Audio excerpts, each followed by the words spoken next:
哎，大家伙早喽！3月28号星期六，看我在哪儿？我回来了。今天又是平田先生的早训练，但是我今天不跟大家一起练了，我这个伤还是要缓一缓。一会儿跟大家分享一下伤病。看，这么多人，但是没什么事儿，就是治了一下以后，在上海找一位运动康复的医生去诊断和治疗，哎，好了很多很多，一会儿跟大家分享。有点快啊！大阪城的樱花开了，你们看，一会儿咱们看看樱花，跟大家分享一下。今天我听田中女士说要跑30公里，他们要跑4分的配速，还有新成员。远处的野口先生。哦，中西选手，哎。哦。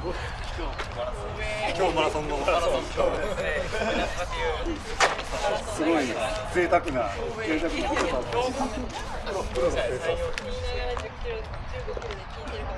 哎，遗憾了，我今天不能干了，我今天要缓一缓。咱们要开始了。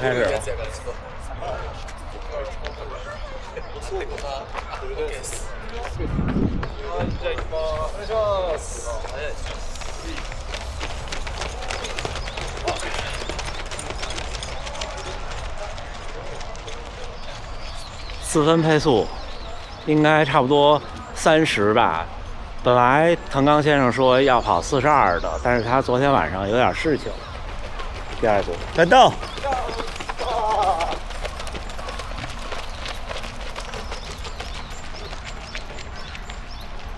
战斗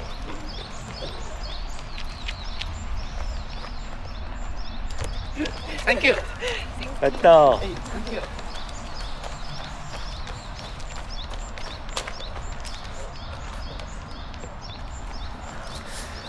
哎呀，看他们跑出去了，我争取下周吧，是不是？今天家属跟我跑过来的，我争取下周能跟他们一起跑。一会儿跟大家聊聊我这伤。哎呀，队友们都跑出去了，家属坐车回去了。今天他跑了3公里，可以，平均配速差不多7分10。正在为开普敦的5公里早餐跑努力中。我这伤今天感觉好多了。之前为什么担心和害怕呢？是因为持续的时间太长了，而且它不是说一个地方疼，而是那一块不舒服。就最怕这种不舒服，没有一个明显的点，而且不舒服是那种会感觉碰到了坐骨神经，让这条腿时不时的就呲溜一下。我说完这个，家属又该不高兴了，因为做字幕不知道呲溜一下怎么弄。看这儿又 open 了，看没？这块就是那个露天烤肉这一片，趁着天刚暖和，但是还不热，没有蚊子的时候，提供那种烤炉，然后可能也卖肉，但是你自己带也可以。右臀部一直不知道怎么弄，但是呢，这是我有一个错误，就我认为它会慢慢好，或者我认为和它就是此消彼长吧，慢慢的相处，就一直拖着，从去年8月到现在，真正的爆发是大阪马拉松之后的下一周一次训练中，突然觉得不对了，是它影响了运动，之前一直不影响运动表现，所有的比赛会有一点点感觉，但是不影响我的输出，后来就影响了，这影响的还挺多的。我们往那烤肉那边跑，一边跑跟大家说，一直放射到了小腿的后外侧，就靠近膝盖那儿，然后非常非常明显的就是沿着坐骨神经的这走向这一条。上海的半马其实我觉得大概影响了我1分钟。上海的半马我的状态和我的准备是按照72分55或者72分50去准备的，但是真的做不到。我意识到这个事情严重了。上海半马之前的周五，我们到达上海，下午落地我就去了一位医生那儿，是一个朋友介绍的，然后做了腘绳肌的松解。你看这一片都是樱花，这还是挺有气氛的。你们看，就这些，然后这种烤炉，看没？这种，这儿是可能给提供这个炉子和炭，这么玩。外场是免费的，好像内场是收费的，也或者是价格不一样，没太仔细看。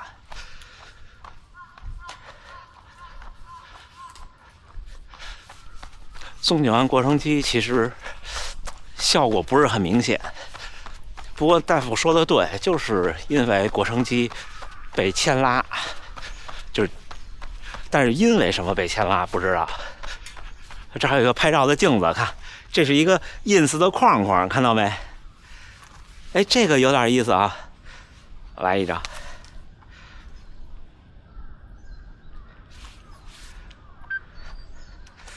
但是没法这样照啊，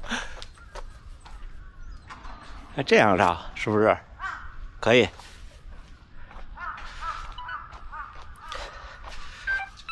所以松紧完那天周五了也不太敢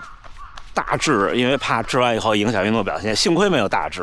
因为大治完之后确实更影响运动表现。就带着伤去了上海的半马，上海半马跑的还可以。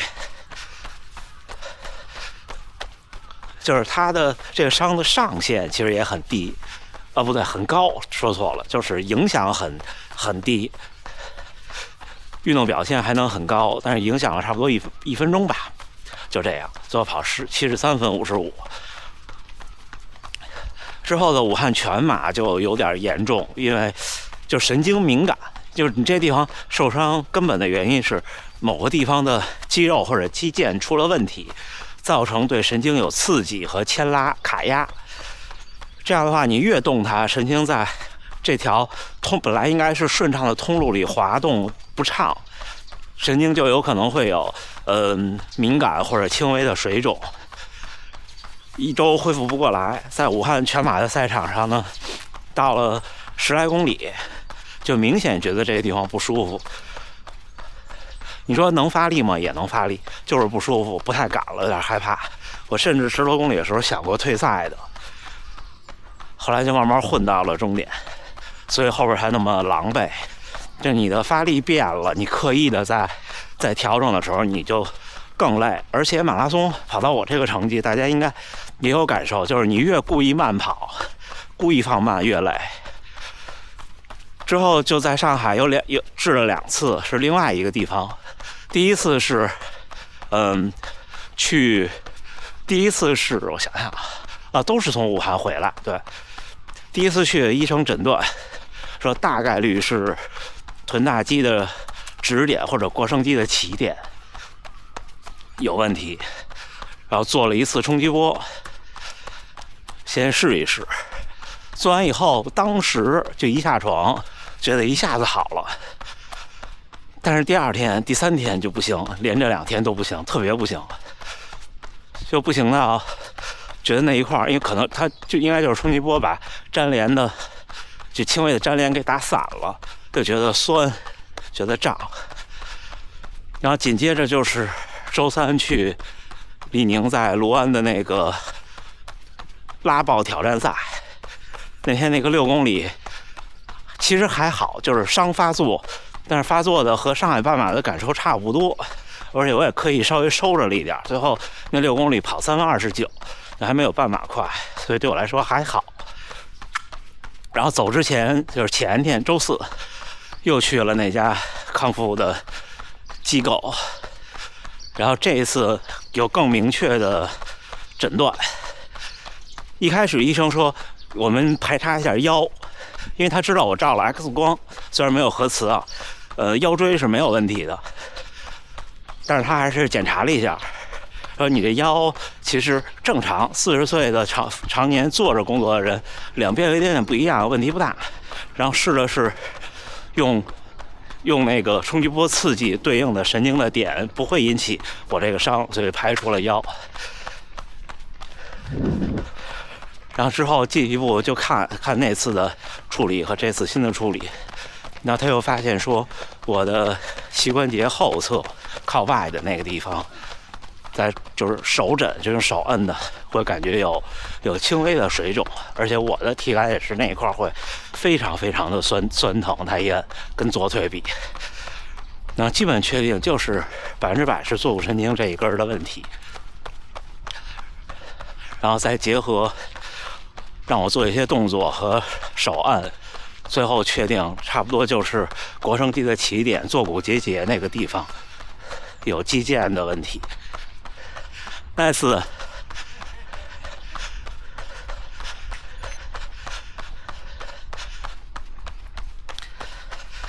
有肌腱的问题，他说可能是你的某一次运动的时候轻微拉伤，但是呢没有拉坏，就没有明显的损伤。就是说有点像一块布料，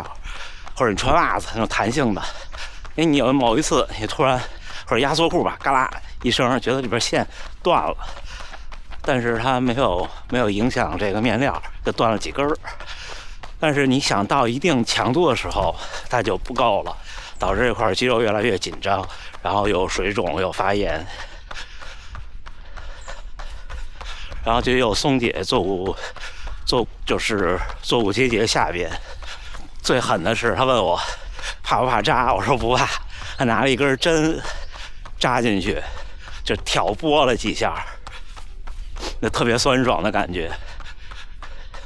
当时也是弄完以后下地就觉得轻松，但是我也知道那个完了以后未来的2-3天肯定特别难受。我今天是到现在为止还不到48个小时，可能40个小时吧，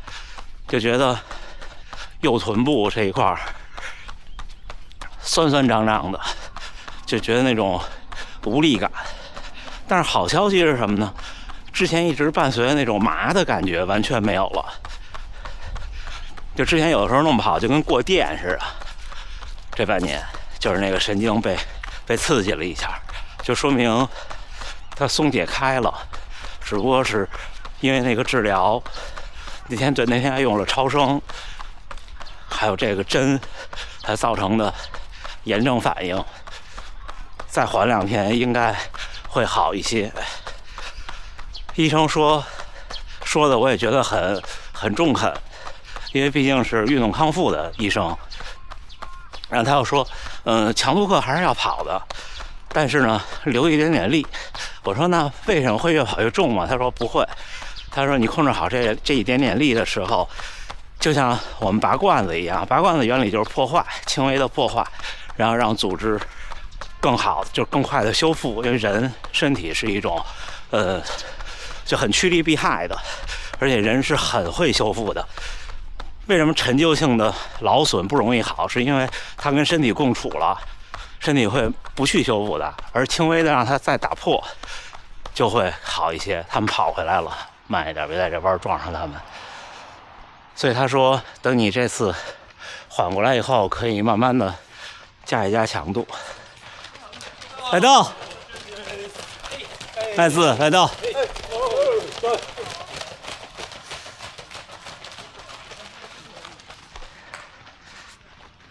这就是目前的诊断和我的情况。这个特别像那一年那个小腿脚踝那个胫后肌腱出问题，也是，但是那次不是个就是长久的伤，是突然出现的。但是康复了1个月，也有一度甚至觉得说，哎呦，是不是就好不了了？对，这次也是这么认为的。但是现在跟那时候不一样了，现在 AI 也越来越好用了，越来越聪明。我问了好几家 AI， 就描述我的病情，基本上和大夫的判断是非常一致的，所以就让它慢慢的好起来。下一场全马就是不出意外就是波士顿了，1个月的时间，让他康复就好。哎，小伙伴们，3月28号星期六，轻松跑了7公里，前3公里带着家属去大万城，之后我自己慢慢跑回来。先录个感受。回到大阪第一次晨跑，这次治疗之后，这块肌肉的或者这伤处的反应有点明显，我觉得我还需要1到2天去让它恢复。再给大家看一下啊，最开始的不舒服，从去年夏天开始的时候，是集中在大概这个地方，就说不上来的那种感觉，也不酸，也不是疼，也不影响运动表现，但是会知道这个地方存在，就存在感比较强，就造成说，因为这一块就一开始我以为是梨状肌，后来经过一些动作测试发觉不是，就坐骨神经这样下来，然后在这儿它从这儿穿过去，一开始的症状只集中在这儿，更多的会偏向于这个地方不舒服，就是这儿。所以这也是一开始的诊断，就是我自己一开始会向梨状肌那个方向去想，后来确定不是，然后之后的诊断呢是医生在测试这个臀大肌的这个指点和腘绳肌的起点这儿，哎，有这个可能，现在也不能完全排除，但是现在最大的可能性就是这个地方，就是我们坐下去的时候，这最突出的这个骨头，这个地儿。这个地方坐骨结节就是肌腱，腘绳肌的上端就是离心脏近的这一端的肌腱这儿可能有部分的损伤，造成它有些增生，有些粘连，可能会有这次的发作可能是因为疲劳强度之后的破坏，造成它有一些水肿，然后就会压迫坐骨神经。而坐骨神经一直差不多到这个地方，它到这个地方是止点，所以呢，我现在的小腿的表现也是上强度以后这儿会带着不舒服，同时这样的时候，这边的存在感会比较强，但是还没有到影响发力和行动受限的时候。说的那个有轻微的水肿，大夫摁的就是这个地方，所以经过物理手段的松解，然后冲击波、超声和针之后，现在右边臀部的这块肌肉会非常敏感，因为内部肯定是有损伤和破坏的，有组织液渗出，就跟打完青霉素了，小时候打青霉素打这儿嘛，对吧？差不多就是梨状肌下面一点，所以好多像我这年纪或者再大点的人有这种梨状肌综合症或者怎么着，有的时候是小时候打针打的，就那一下你肌肉痉挛了或者怎么着了，它就没好，常年以后它就会略微有点纤维化。所以现在的科技一发达，人们好幸福。那时候一感冒发烧，说一查，哎呦，说是比如上呼吸道感染，小孩嘛容易，咣叽就卫生所就这么一针打完以后走路都疼。那时候人真是能忍，不像现在了。现在打个流感疫苗我都吓得不行。跑题了啊，就这么回事儿。臀部这块肌肉很复杂，而且它是跑步发力，就是或者说是跑到我这个程度以后，跑步发力的主要的来源就是动力来源。一开始跑步为什么大家小腿抽筋呢？一方面是肌肉耐力不行，一方面是发力的方式，然后紧接着大腿前侧，然后好多人会有大腿内侧，到最后就是大腿后侧跟臀部的肌肉。那么今天跟大家分享一下，如果有一样的这种病情的小伙伴们不用担心，这个医生说是个长期的事儿。我现在倒完全好，他说可能还得半年，恢复运动表现可能1-2个月，差不多就是这样，就是恢复到那238的运动表现1-2个月。但是我现在要是想跑个2小时50什么的，估计下个月就应该没问题，就是不要再上那个100%的强度。所以最近的强度课我也收一收，正好也快要下训了，我调整一下。那就这么着，回来了，回家好好休整一下。最后还是祝大家能努力生活，健康平安。咱们今天下午北京时间1点直播间再见。